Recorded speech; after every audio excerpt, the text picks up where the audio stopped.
Albert Einstein once said that by looking into nature, you'll have a better understanding of everything. That's the hope here at the National Mississippi River Museum and Aquarium. It's also the goal of photographer Ty Smedes, who spends his time capturing the natural environment in a state bordered in part by the Mississippi River. Smedes hopes his images will inspire Iowans to take a greater look into their natural world, so they too can have a better understanding of everything.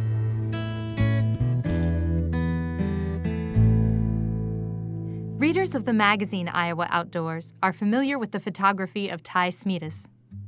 Ty is a regular contributor to the Department of Natural Resources publication, and his pictures, along with articles he has written, have introduced many Iowans to the fragile natural wonders found within the state.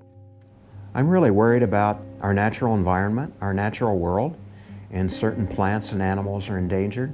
And so if I can write and express my concern about those endangered species, then I feel like I'm doing doubly good. I'm not only bringing the pictures to people that they enjoy, but I'm also portraying a message of concern, a message that we need to conserve, that we need to take steps, that we need to make choices in our own lives that hopefully can positively impact some of these species that are threatened.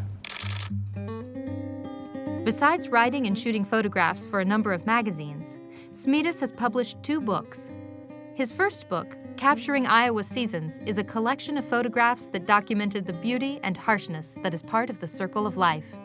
I'm not prejudiced in any way for any particular nature subject. If you look at my first book, Capturing Iowa's Seasons, you'll see macro photos of some of the tiniest things, butterflies, frogs, tiny frogs, things like that, to macro subjects like a red fox or a bald eagle catching fish.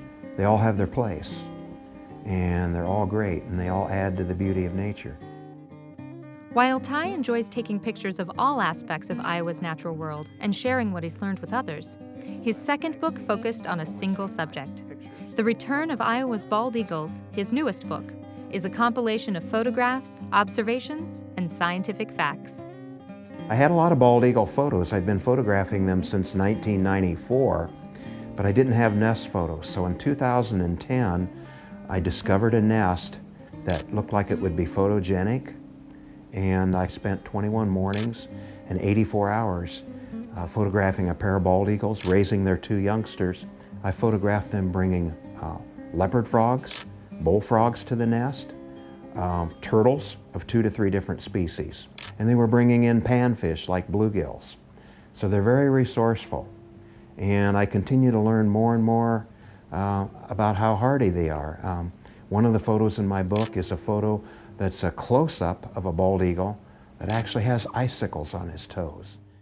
Being able to take pictures outdoors when temperatures are so low ice forms on eagle talons is part of what it takes to be a nature photographer. According to Ty, his toughest shoot, however, came at the end of one June when the heat index was over 100 degrees and he had to wade through floodwaters to reach a warbler's nest. I knew when they would hatch, and then I checked my reference books, and I knew just about when they would fledge or leave the nest. Well, nature doesn't wait. And I walked in from calf-deep water to waist-deep water, put a blind up on a little high spot of ground right across from the nest, and so I photographed those parents bringing in the insects perched on branches around the nest just before they flew in. But the real dynamite image was when the youngster hopped up to the hole, and the male came in and would hover like a hummingbird and hand off an insect. And that was really an oh wow shoot. It was just magic. And it was especially rewarding because of what I had to go through to get the images. Capturing those oh wow moments requires a lot of research of the subject prior to shooting even a single frame. Before Ty steps out into Iowa's wild side, he has already developed a plan because he knows the behavior of his subject. And when the subject is wildlife, the plan usually involves shooting from a blind. The blind does get you close to the action, particularly with nesting birds like the hawks and the eagles. They're defensive. They're worried about their young. And if you slip into a blind, they may circle and chirp at you a couple times, but once you disappear into that blind, everything goes back to normal. And they go back to feeding and rearing the young, and you get to see all of the natural behavior, just as if you weren't there. Even with a well laid out plan, nature photographers need to be prepared for unexpected opportunities. Just off a busy roadway one cold winter day, Smedes spotted 80 eagles picking small fish out of the ice on a frozen marsh, and all he needed was his camera. The traffic isn't really bothering them. Most animals have what they call a fight or flight zone, and they know that we are going to stay on this highway. They're out there about 200 yards out. No one ventures out there. They've come to learn that. They know that, and they feel safe. Eagles are always judging the distance between them and any threat.